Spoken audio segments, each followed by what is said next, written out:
So hello guys, this is the tutorial na hinihingi nyo sa fillers and sobrang dali lang nito guys. Tatlong materials lang ang gagamitin. Fuzzy wire, stick, at saka floral tape. First, kumuha ka ng fuzzy wire at paikutin lang sa glue stick hanggang maubos yung fuzzy wire.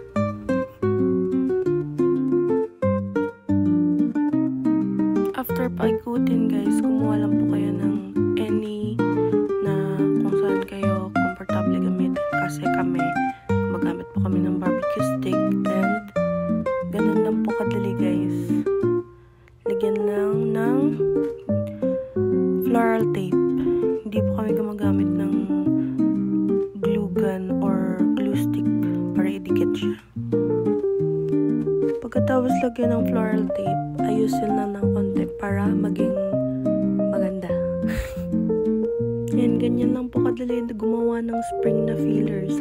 And ito po pala yung second na fillers na tutorial. Gumupit lang po kayo ng isang fuzzy wire, tapos itupin nyo po sa dalawa. Then, i-cut nyo po into 4 pieces. Pagkatapos, i-roll nyo lang po ng paganyan katulad sa video. Kasi po, hindi ko po na-videoan yung una, kaya yan lang po ipapakita namin. Pagkatapos po i-roll, ilagay na rin po sa may barbecue stick or bamboo. Tapos, i-tape lang po ng floral tape. And, ayus-ayusin nyo lang po guys, para maging maganda.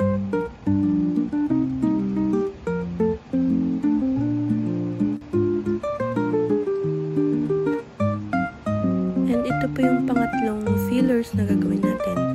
First, kumuha po ng isang fuzzy wire and itupi po sa dalawa.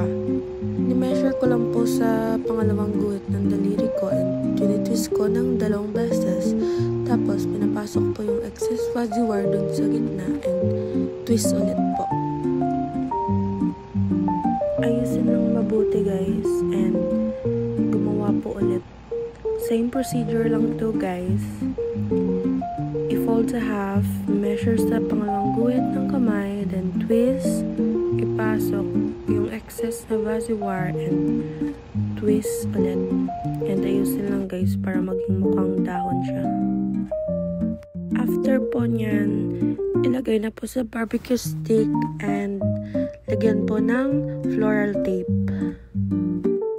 Po nyo lagyan ng floral tape, mga 1 inch yung pagitan nila, and lagay nyo po yung another leaf. Ganyan lang po hanggang mabuo nyo na po yung pangatlong fillers nyo. Ayusin nyo lang guys para maganda tignan. Then, i-pinch nyo po dun sa pinakataas niya. And, ito po yung pang-last na tutorial ng fillers natin. Same procedure din po sa pangatlong fillers na ginawa natin, but ibang style po ng paglagay dun sa barbecue stick.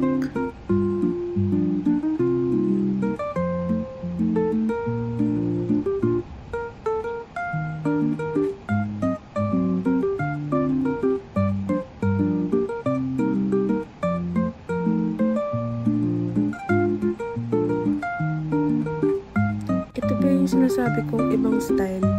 Yung pang-apat po, sa taas po is 2. And then, yung isang natira po, dun pa ilalagay sa baba. After nyo po ma-tape is, ibibend nyo lang po yung mga dahon na ginawa nyo. And that's all guys. Thank you for watching.